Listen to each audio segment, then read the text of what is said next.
before we get to this question, just so everyone knows and no one gets in the comments about how negative we are, we do have a bonus episode that where we talk about where we think the Canadiens will be good this year.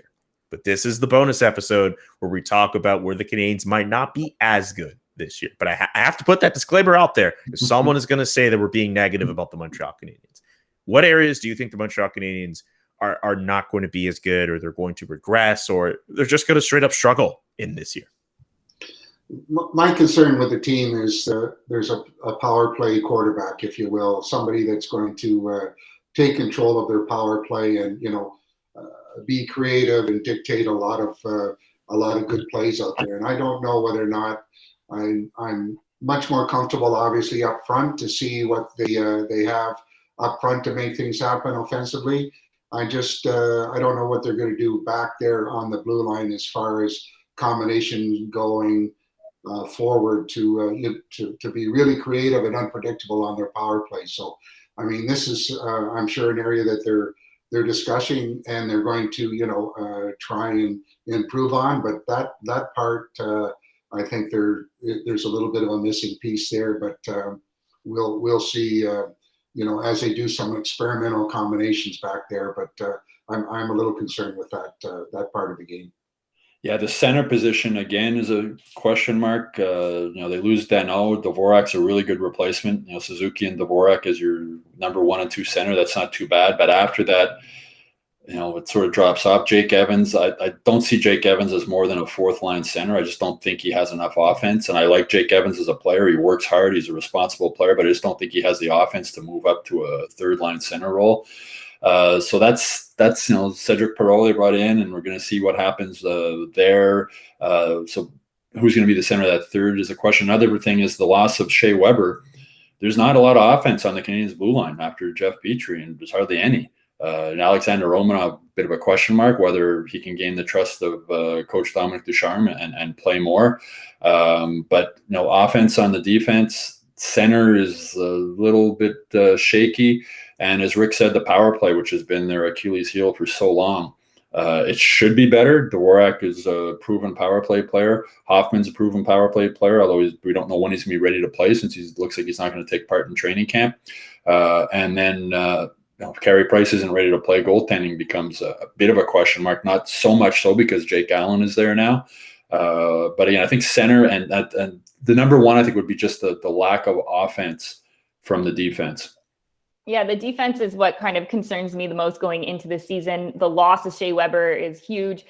Yes, they've acquired David Savard, but he's not in the same level at all. And to have two solid defensive pairings, I don't even feel like they have that at the moment. They have a lot of question marks. We've spoke about this before, allowing the youth to come in, see what they can do. But the young players are going to make mistakes, and that's what you have to do in order to become a good NHL player. Go out there, get firsthand experience out there. But the defense is just not solid enough. And then, of course, if Carey Price is not ready to start the season, not having your number one goaltender as well, definitely hurts as well. Yeah, I sort of chuckled at Dominic Ducharme's golf tournament when he said that David Savard is the same player, sort of the same player as Shea Weber. I was like, really? Yeah, I don't know. Not exactly. I want to know what he's That's drinking. not a knock on David Savard. I mean, but Shea Weber, losing Shea Weber is a huge loss. He played so well in the playoffs last season. On the ice and off the ice. I mean, he ranked second in ice time last season, just 2 seconds less per game than Jeff Petrie. That's a lot of ice time. That was a lot of ice time against top line forwards on the other team. And is David Savard going to be able to play 24 minutes a game against the other team's top lines? I don't know about that. But Rick, you have a point. I think another concern too is some consistency in their regular season play. I mean, they struggled last year to put anything together, obviously, for the whole run of the regular season.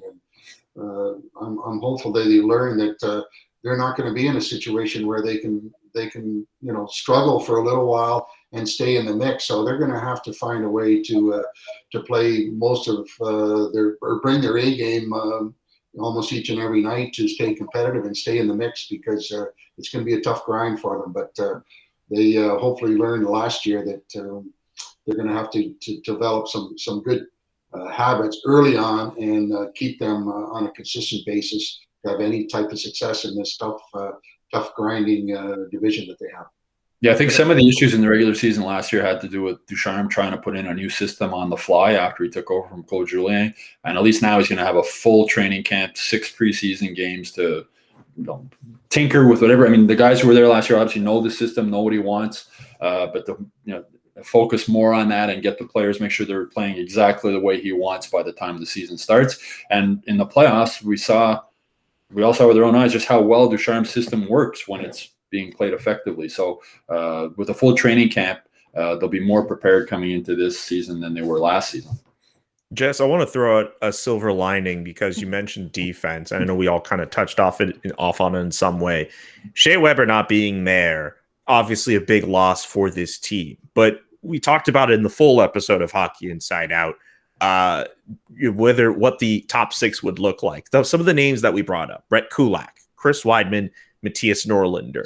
You know what those 3 names I think have in common? I see them as mobile defensemen. Yeah. And I think even if Shea Weber isn't going to be there and the team defensively might not be as feared, I think the Canadiens on the back end at the very least might be a little bit quicker. Am I out to lunch here, Jess? What do you think of that? Yeah, I think they definitely could be more quicker because of those mobile defensemen. But the only thing is I just don't know if these players can log the kind of minutes that Shea Weber could, or a defenseman of his caliber that you can go out there and put him all game and you know he's going to do well. That is where I kind of see the concern, is how are they going to manage these defensemen's minutes and who will be able to go out there and give you good quality minutes as well.